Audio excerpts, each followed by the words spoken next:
welcome back to Homegrown Passion. We're going to get some more cold days here, so Doug's splitting some wood for us so we can keep warm in the greenhouse. So in today's video, I'm going to do some planting and a few updates, so stay tuned and see what's going on in the greenhouse. So as you guys know, every day I walk through the greenhouse to see how everything's going. Well, good thing I did that today, because look what I found.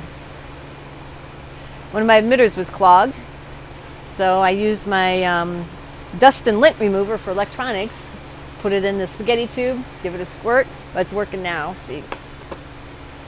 I give it a squirt and it gets going. So these guys, even though they look pretty sad, they will pick up by this afternoon.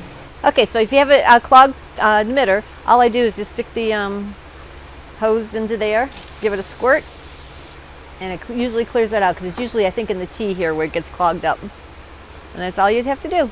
So here's a couple of the channels that the emitters were clogged that I unclogged just a little bit ago with the canned air, and you can tell everything perked up very nicely. So just remember, if something looks like it's dead, it may not be. If you get water to it, it'll perk back up for you.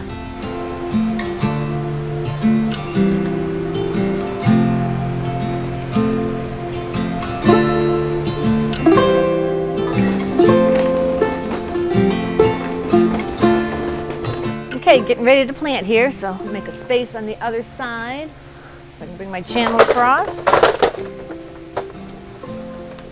I always start in the back. It's always tricky to get the first couple out. You can be very gentle. So these guys are just ready to go in. I love the Oasis cubes because they just plop right into the channels. I know rock wool is a really good growing medium, but for me, I had a hard time getting in the channels. I always push it in, and it would go too far. I had to pop open the channel and get it to come back out again. I know a lot of people don't like the Oasis because it is very, crumbles easily, I guess is what I'm trying to say.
So while I was planting the first tray, it started to get sunny in here, so I got sunglasses on. So it took me about 15 to 20 minutes to do each tray. This way I know how much time I need to spend doing each task, and you can plan out your day. So like I said, I got 2 done, I got 2 more to go. So I'm starting my second set of trays. This is Rosie, which is the red Carlton, another Asian green. This one's been in the nursery channels a few days longer, and I wanted to show you guys the roots on here. See how they're starting to come through there? And how nice and white they are. This is typically how I like to plant them. I got the other tray in a little bit earlier because the roots weren't coming through, but they'll still do well for me. So I just wanted to show you the difference. Well, I got the second 2 trays planted. Still nice and cool here in the greenhouse, even though it's 1 o'clock in the afternoon. So I think I'm going to watch some channels. So these nutrients are really doing a job on these tomatoes. They're really growing like crazy. I'm going to have to get Doug in here to do his job of getting the suckers off for me and getting these pinned up. So I got the tomatoes all clipped up, and new clips holding up the plants, cut off the suckers and remove some of the bottom leaves. So they're really starting to go now too. I'll have to start remembering to pollinate them. So I'll have to get that on the schedule. Well, I thought I'd help Katie hang some bobbins here for her beans while she's cleaning the rest of the Bato buckets. We're real close to getting the rest of the tomatoes done. And these beans are getting real close to start climbing up the string, so we've got to get a little bit proactive on this part. This doesn't take very long, but get that ready to go.